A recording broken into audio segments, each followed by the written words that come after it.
In the year of entertainment, 2017 will probably be remembered more for the terrible movies than the great movies. So more with that, I'm with our entertainment editor, Mark Daniell. So, the worst movies of 2017? The worst movies. Okay, so what did you know? Did you see Transformers? Terrible. Terrible.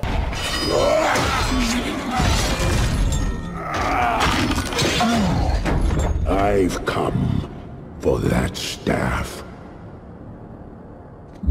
Okay, Transformers The Last Night is the worst. If you have someone you want to punish this Christmas, sit them in front of this TV screen for 2.5 hours. That is the worst movie I saw, although it was close second with Daddy's Home 2. Didn't see it. All right, Mel Gibson needs to go back into movie jail for another 10 years. This is gonna come off weird, Dusty, but he's beautiful. Why don't you bring the car around? I'm not the driver, I'm Brad.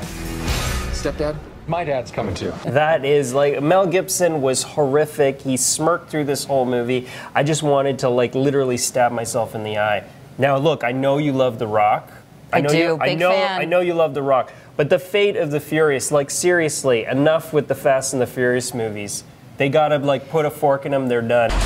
Is that a torpedo? Take the wheel. What? This is crazy! But they sell a lot because they've got the big casts. They got the big cast. So let's talk a little bit about that. So a lot of big production going into some of these movies, but they turn out to be terrible. They may do okay at the box office. So why these big name celebrities still attaching their names to these things? Because they make a lot of money.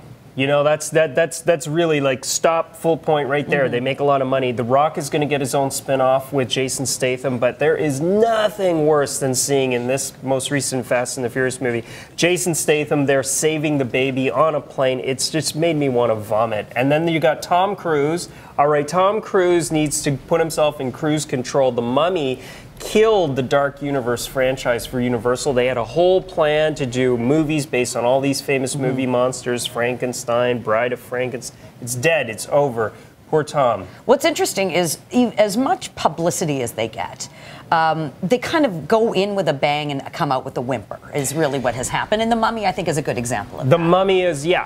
I mean, it came out, there was tons of hype this summer, and then it just like a balloon, air coming out of a balloon. It was horrible. So, here's your chance. Worst movie of 2017. The worst movie, well, it stars one of your other boyfriends, Idris Elba, and Matthew McConaughey, The Dark Tower. Maybe I need better taste in men. Yeah, it seems like maybe you'd... Look, The Dark Tower fans of the franchise, the Stephen King books, have been waiting for this big screen movie for literally decades. It came out, it just fell so flat. It wasn't violent, it wasn't funny, it lost all of the magic of the book. It was just a complete disaster. We can only hope that 2018 is a bigger success for Hollywood and its fans.